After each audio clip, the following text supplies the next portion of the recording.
CPM ലീഡേഴ്സോ അല്ലെങ്കിൽ Facebook post അതിനോടൊന്നും പ്രതികരിക്കാൻ ഞാനിപ്പോൾ തയ്യാറല്ല. ഞങ്ങളുടെ ഈ പാർട്ടിയുടെ നിലപാട് ഞങ്ങൾ വ്യക്തമാക്കിയിട്ടുണ്ട്. ദേശീയ മഹിളാ ഫെഡറേഷൻ്റെ നിലപാട് വളരെ കൃത്യമായിട്ട് ഞാൻ പറഞ്ഞിട്ടുണ്ട്. ഞങ്ങൾ ദേശീയ മഹിളാ ഫെഡറേഷൻ ആവട്ടെ, AITUC ആവട്ടെ, CITU ആവട്ടെ, രാജ്യത്തിൻ്റെ പല ഭാഗങ്ങളിലും സെക്രട്ടേറിയറ്റിൻ്റെ മുന്നിലും കളക്ട്രേറ്റുകളുടെ മുന്നിലുമൊക്കെ ഈ ആശാ വർക്കർമാരുടെയും അംഗൻവാടി വർക്കർമാരുടെയും മിഡ് ഡേ മീൽ വർക്കർമാരുടെയും ഒക്കെ ആവശ്യങ്ങൾ ഉന്നയിച്ചുകൊണ്ട് അവരുടെ ഓണറേറിയം വർദ്ധിപ്പിക്കണമെന്ന് പറഞ്ഞുകൊണ്ട് അവരുടെ മറ്റ് അലവൻസുകൾ വർദ്ധിപ്പിക്കണമെന്ന് പറഞ്ഞുകൊണ്ട് അവരെ തൊഴിലാളികളായി അംഗീകരിക്കണമെന്ന് പറഞ്ഞുകൊണ്ട് നിരവധി സമരം നടത്തിക്കൊണ്ടിരിക്കുകയാണ്. ഇത് ഈ ജനനി സുരക്ഷാ യോജന തുടങ്ങിയത് മുതൽ അന്ന് മുതൽ ഇവരെ ഈ സെക്ഷൻ ഒരു പുതിയ തൊഴിലാളി വർഗത്തെ ഇവരെന്ത് പറഞ്ഞാലും ഇവർ തൊഴിൽ ചെയ്യുന്ന സ്ത്രീകളാണ്. ആ വിധത്തിൽ നോക്കിയാൽ ഞങ്ങളെ സംബന്ധിച്ച്, കമ്മ്യൂണിസ്റ്റുകാരെ സംബന്ധിച്ച് അവർ തൊഴിലാളികളാണ്. തൊഴിലാളികൾക്ക് വേണ്ടി പോരാടുന്ന പാർട്ടിയാണ് ഞങ്ങളുടെ പാർട്ടി. അതുകൊണ്ടാണ് ഈ ആശാ വർക്കർമാർ അവരുടെ സമരം ന്യായമാണെന്ന് ആവർത്തിച്ചതുകൊണ്ടാണ് പറയുന്നത്. സംസ്ഥാന സർക്കാർ അവരുമായി ചർച്ച നടത്തിയ വിഷയം പരിഹരിക്കണം. തീർച്ചയായിട്ടും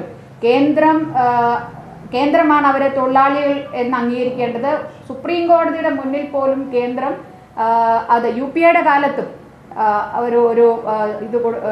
ഒരു അഫിഡവിറ്റ് കൊടുത്തിരിക്കുന്നത്. ഇവരെല്ലാം വോളണ്ടിയേഴ്സ് ആണ് എന്നാണ് പറഞ്ഞിരിക്കുന്നത്. ഈ ഗവൺമെൻറ്റും അങ്ങനെ തന്നെയാണ്, നരേന്ദ്രമോദി ഗവൺമെൻറ്റും അങ്ങനെ തന്നെയാണ് അവരെ കാണുന്നത്. അതുകൊണ്ട് തന്നെ അവരെ തൊഴിലാളികളായി അംഗീകരിക്കുന്നതിനുള്ള നടപടികൾ കേന്ദ്രം തീർച്ചയായിട്ടും കൈക്കൊള്ളണമെന്ന് ആ ആവശ്യത്തിൽ അവരോടൊപ്പം നിൽക്കുന്നു. അതുപോലെ തന്നെ ഞാൻ പറഞ്ഞല്ലോ, ഞാൻ അതിൻ്റെ വിശദാംശങ്ങളിലേക്കൊന്നും പോകുന്നില്ല. ഒരു 24 മണിക്കൂറും ജനങ്ങളോടൊപ്പം, ജനങ്ങളുടെ ആവശ്യത്തോടൊപ്പം, പാതിരാത്രിക്ക് വെളുപ്പാങ്കാലത്ത് ഒരു സ്ത്രീക്ക് പ്രസവ വേദന വന്നാൽ അവരെയും കൊണ്ട് ഹോസ്പിറ്റലിൽ പോകുന്നു. അത് കഴിഞ്ഞാൽ പ്രസവം കഴിഞ്ഞാലും അതിന് പിന്നെ അങ്ങോട്ടുള്ള ഇമ്മ്യൂണൈസേഷൻ, കുഞ്ഞിൻ്റെ ഇമ്മ്യൂണൈസേഷൻ കാര്യങ്ങൾക്കെല്ലാം അവരോടൊപ്പം ആശുപത്രിയിൽ പോകേണ്ടത്, അങ്ങനെയൊക്കെ ചെയ്ത് കഴിയുമ്പോഴാണ് ഇതെല്ലാം 10 മാസവും പിന്നീട് ഒരു 3 മാസവും അവർ അമ്മയോടും കുഞ്ഞിനോടൊപ്പം നിന്ന് കഴിയുമ്പോഴാണ് 300 രൂപയോ 500 രൂപയോ കിട്ടുക. കേരളത്തിൽ ഇല്ലാത്ത എന്നാൽ മറ്റ് പല സ്ഥലങ്ങളിലുമുള്ള ഒരു കാര്യം, ആ 500 രൂപയിലും കമ്മീഷൻ അവിടെയുള്ള മറ്റ് ഡോക്ടർമാരും നേഴ്സുമാരും ഒക്കെ വാങ്ങി ഇവരുടെ കയ്യിലേക്ക് 300 രൂപയാണ് കിട്ടുന്നത് പലപ്പോഴും എന്നുള്ളത് നമ്മൾ കാണണം. അപ്പോൾ അവർ നടത്തുന്ന തൊഴിലാളികളാണവർ. അവർ നടത്തുന്ന സമരം ന്യായമായ സമരമാണ്, തൊഴിലാളികളുടെ ആവശ്യമാണത്. സംസ്ഥാനത്തെ ഇടതുപക്ഷ ജനാധിപത്യ മുന്നണി ഗവൺമെൻറ് ജനപക്ഷ ഗവൺമെൻറ്റാണ്. അതുകൊണ്ട് തന്നെ ആ ഗവൺമെൻറ് തൊഴിലാളികളോട് ആഭിമുഖ്യമുള്ള ഗവൺമെൻറ്റാണ്. അവർ ചർച്ച നടത്തിയിരുന്നു. തീർച്ചയായിട്ടും വീണ്ടും ചർച്ചയുണ്ടാകും എന്ന് തന്നെയാണ് ഞങ്ങൾ ഉറച്ചു വിശ്വസിക്കുന്നത്. ഒരു കാര്യം കൂടി, ഈ തൊഴിലാളികളുടെ ആഭിമുഖ്യം ഉള്ളതെന്ന് പറയുമ്പോൾ തന്നെ മറ്റേ മൂന്നാറിലെ പെൺപിളെ ഒരുമായി അവരെ അന്ന് ആക്ഷേപിച്ചോ അവരുമായിട്ട് വീണ്ടും കമ്പയർ ചെയ്യുന്ന നിലപാടാണ്. അത് ഓരോ ദിവസം എപ്പോഴൊക്കെ മാധ്യമങ്ങളെ കാണുമോ അപ്പോഴൊക്കെ നിലപാടാണ്. ഞാൻ പറഞ്ഞല്ലോ, ദേശീയ മഹിളാ ഫെഡറേഷൻ ഒരു കത്തയക്കോ ഒരു വിമർശനം ഒരു അപലപിച്ചുകൊണ്ട് അങ്ങനെ എന്തെങ്കിലും ഉണ്ടാവും? അല്ല, ഇത് ഇപ്പോൾ നമ്മുടെ മുന്നിലുള്ളത് ഇവരുടെ സമരമാണ്. ആ സമരം വളരെ നീതിപൂർവമായി പരിഹരിക്കപ്പെടണം, അവസാനിക്കണം. ആ തൊഴിലാളികൾക്ക് ആശ്വാസം ലഭിക്കണം എന്നുള്ളതാണ്. അതുമായി ബന്ധപ്പെട്ടുള്ള കാര്യങ്ങളാണ് ചെയ്തുകൊണ്ടിരിക്കുന്നത്.